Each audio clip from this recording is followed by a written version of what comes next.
What does it take for some people to believe that ghosts might be real? In this video we are going to look at 10 times ghosts, hauntings and the paranormal were featured on the news. Let's begin. And there shall be destruction and darkness come upon creation. Number 10. A real-life haunted house? They say that the house has many spirits roaming in its halls, from an old lady that shows up on the camera to others that they don't mention in the video. The house is haunted for the most of the year according to the caretaker for the house. The Orion Starr house is considered to be one of the most haunted houses in America. It was built in 1895 by the owner at the time, Orion Starr. Historical records show the Starr family has lost 3 young children within a week in the home. Paranormal investigators have claimed to captured EVP recordings saying, "We have kids upstairs who like to play," she explained. "They do not well with men, they do better with women. We have an older lady that sits around. Every once in a while, somebody spots her, we get a shot of her. Her name is Catherine, from what we get in the EVPs. And we also have EVPs of a gentleman downstairs, a very angry little gentleman, from what we understand. A visitor once kicked a ball down the stairs. The woman immediately fell down the steps, claiming she was pushed, but no one was behind her. Could it have been one of the kids?" Is there any way that you could tell us your name? Can you tell us how old you are? And that's how one of John Tenney's investigations begin. He's a paranormal researcher seen on popular TV shows. We met with him at the Orion Starr house in Royal Oak. It's been called one of the most haunted homes in our area. When you're doing some kind of paranormal investigation, you always look for a house that has a good history, something that you can track back and find out facts and evidence about. The house was built in 1845 by a farmer and cowbell maker, Orion Starr. Using recording devices and other technology, investigators have learned about several ghosts through EVPs, electronic voice phenomenon. Recording now. It is very intensely strange when you run analog or digital recorder and you know you're the only person speaking and you hear a reply. We have kids upstairs that like to play. They do not do well with men, they do better with women. We have an older lady that sits around. Every once in a while somebody spots her, we get a shot of her. Her name is Catherine, from what we get from the EVPs. And we also have EVPs of a gentleman downstairs. He's a very angry little gentleman, from what we understand. Candace Isaacson is on the Orion Starr Homes Historical Society. She tells us the Starr family lost 3 young children within a week in the home. We think that that's what's haunting the upstairs. We have people that claim they're touched. We have people that claim they've been pushed down the stairs. Candace says a visitor once kicked a ball down the stairs. The woman then immediately fell down the steps, claiming she was pushed, but no one was behind her. Could it have been one of the kids? They're just trying to seek out some type of communication between us, and I think that we can misinterpret that as evil or bad. We did a brief hunt using recording devices, but it seems the ghosts were pretty quiet during our visit. I get the question all the time, what's the most haunted place that I've ever been to? The true answer to that question is, if any place is haunted, the most haunted place in the whole world is the world. They're all around us, everywhere that we go. Number 9. Is what you are about to see a ghost? A spooky sight was captured on camera in Baltimore over the weekend. While on a ghost tour, a Maryland couple took a picture of what looks like a ghost on the 3rd floor of Bertha's Muzzles in Fells Point. Baltimore Ghost Tours posted a video from the Annapolis couple on Monday. They believe it's the ghost of a little girl. A Fells Point cornerstone, Bertha's, is famous for their food and drink, their bumper stickers, their altered stickers, and for this. So do you talk to the ghost? I do. Every day? Well, no, that was way back then. Laura Norris is one of the owners. When working upstairs, she says she's felt its presence and even asked for safe passage. And so I kind of stammered and said, I'm not going to hurt you. I'm just going home. Bye-bye. In fact, there are so many ghosts here in the wind. With their tails up and their fur all bushy. One ghost story follows another. You can see that it actually was a face. But it's one thing to talk about it, and quite another to see one. Yeah, this is it. Melissa Rowell gives ghost tours that start at Bertha's. Recently, one of her clients sent her this photo. Okay, no biggie, but look closely at the 3rd floor window. What's that? I haven't seen those pictures. Here, let me point out a few things. The vague image of a little girl, her hands stretched out through the window. That's what people are seeing, and it coincides with a ghost story from here. And people have seen the same little girl skipping in the other room. Do you feel anything? No. Do you? I'm open-minded about it. Tony is Laura's husband, the other co-owner. Ghosts? Sure. He's heard a lot of stories in his bar. My friend Bob saw ghosts constantly when he worked it by himself upstairs. It's definitely coming out of the window. You can see the building behind her hand. Who's the ultimate judge? You are. Ghost? Optical illusion? One thing's for certain. That third floor area is sealed off. No one was up there the night that picture was taken. Number 8. On a recent business trip to Savannah, Georgia, financial executive Jane and Rick Walder took a ghost tour on a lark. They took us to what they called the most haunted house in Savannah. Of course, I was like, whatever, she told InsideEdition.com. But Rick Walder could not explain what happened next. I took a picture, she said, and noticed a swoosh. I'm like, what the heck was that? She said the incident has converted me to believing in the great beyond. I was at a conference in Savannah, and we just impromptu decided that we were going to take a ghost trip. They had this trip where they were like, you know what? We will take you to the most haunted places in Savannah. And we went to a couple cemeteries, and they tried to scare us, and we weren't really buying it so much. Then they took us to what they called the most haunted house in Savannah. And of course I was like, whatever. That house was the Sorrel Weed House, a famous landmark that was the boyhood home of a Confederate general. Robert E. Lee visited there on multiple occasions. I thought, you know what, I better take some pictures for my husband and my son because they'll be interested in seeing this. So I'm taking pictures, and the tour's over at this point in time. The tour guide has done, he's moved on, and it's just a group of us that are just walking out around randomly. And I just, took some pictures, and I noticed a swoosh, and I'm like, what the heck is that? And at first I thought my eyes were just playing tricks on me, and when I looked at the picture, there was actually, you could see the swoosh in the picture, and I'm like, oh, no way.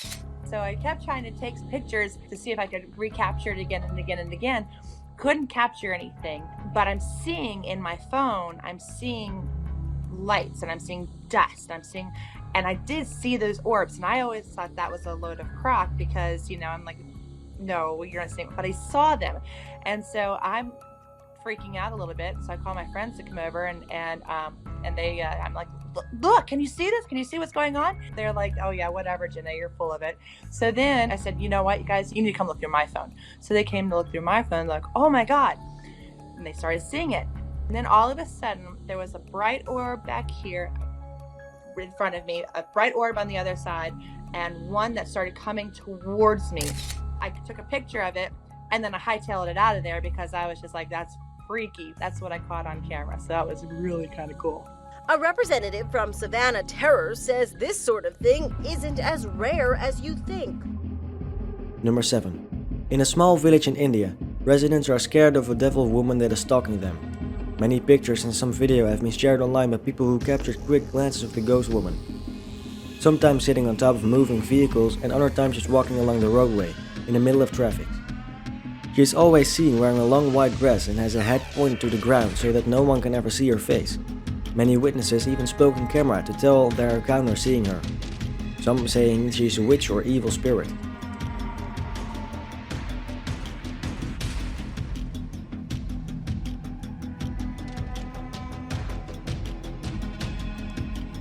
Number 6. Some people have supposedly witnessed the spirit of a woman in a red dress in the hotel and along its nearby beach. Legend has it she is either the spirit of a woman who was killed on the premise. Again, the short version, it's Halloween, a woman takes a picture, 40 of us are yelling at her, hurry up, let's get out of the graveyard. When she develops a picture, she shows it to us the very next second, and in that picture is someone who is not there.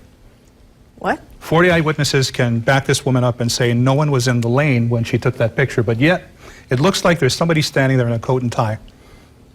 That's kind of creepy. And is that an orb on the right side? You actually have a couple of orbs, they're moving, so you know it's not dust. So there's a bunch of things going on in that photograph. Just so happens the church archivist says that Saturday during the day there was a burial where one guy became so emotionally overwhelmed he threw himself into the grave. Oh my goodness. And so you're actually looking at the apparition of a person who's still alive. His grief, his impression made a fingerprint on that environment. And so that's what was captured in that photograph. And this was on Halloween too? Halloween night about 6 years ago. Number 5. The town of Bruton, Nova Scotia was once a thriving mining town. but has since been abandoned and considered a ghost town. In the middle of a cool October night in the remote woods of eastern Cape Bruton, paranormal investigators gathered to learn whether spirits continue to linger in an abandoned mining town. The team set up its equipment outside the ruins. They started their connections with the spirit by using an echo vox, which is used to pick up phonetic sounds that allow spirits, in theory, to communicate.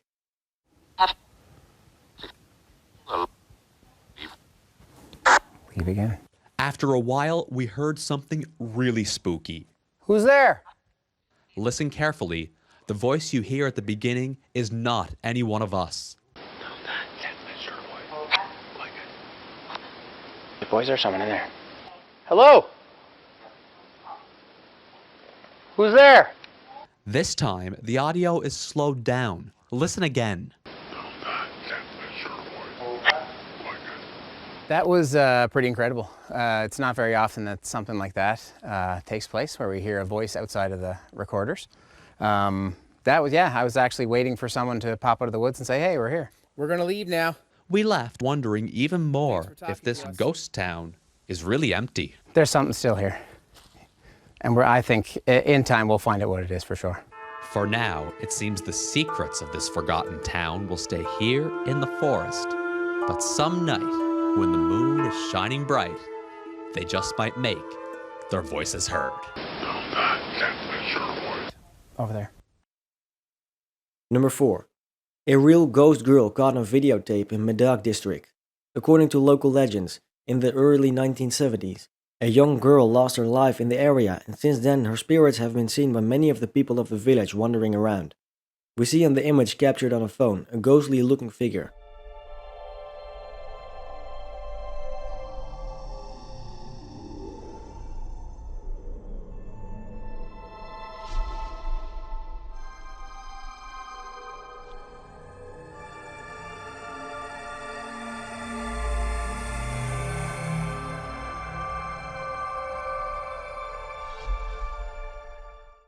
Number 3.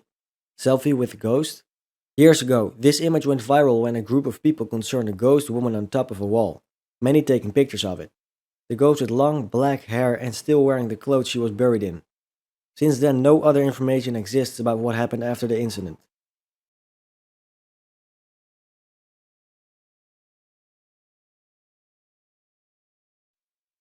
Number 2. Ever think that your house might be haunted by things that make noise in the middle of the night? The building was the location of a jewelry business. Pace claims the owners vacated in a hurry.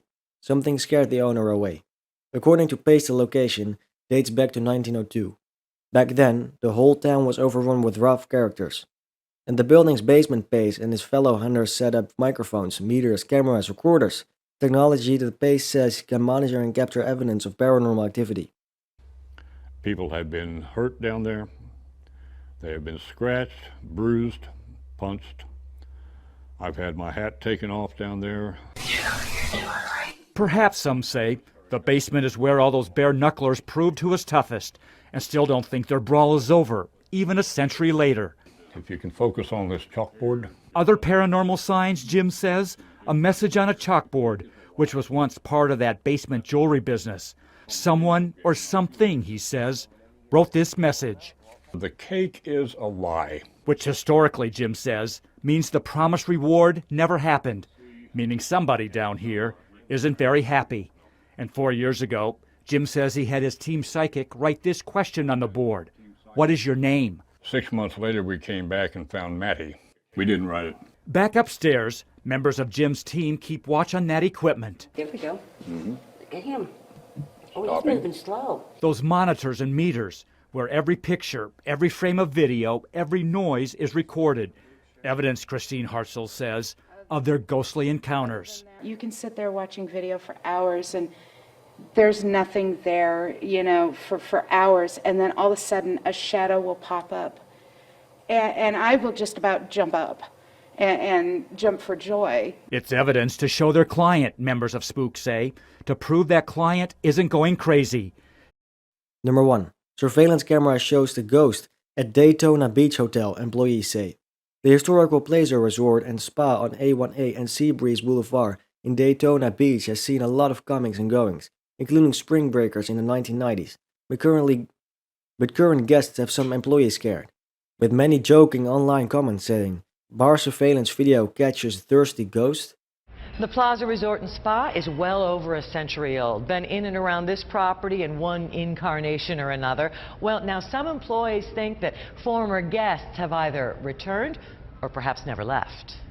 It wasn't dust, it wasn't a flashlight, there was nobody on property causing stuff to happen to mess with other employees. Hotel Security Chief Chris Lenkowitz and staff were watching security monitors several weeks back when they saw something odd moving through a downstairs bar. An apparition moving about, changing sizes, and when a guard came down to check, others say the ghostly presence seemed to hide. The guy upstairs was telling him, "Go behind the bar, it's behind the bar, go behind." So he started to go behind the bar, and he said, "No way," and he got out of here. Though he couldn't see it, the guard felt something. And later on security video, the apparition almost takes on the shape of a person and runs away. Cold spells, giggling, keys dangling. Yeah. Staff says there have been strange sightings and sounds from all corners of the hotel. Hallways, ballrooms, even hotel rooms like 1111, where a guest fell to his death from a balcony several years back. But they say this specter proves there's a bump in the night and then some. You know, I've had doors held like you're pulling on a door and the door's not locked. And walk in and there's nobody in there. Because of the recent activity in the bar, suspicious goings-on in some of the hotel rooms, a paranormal investigator will be here early next month. Don't forget to subscribe and give a thumbs up. See you in the next video.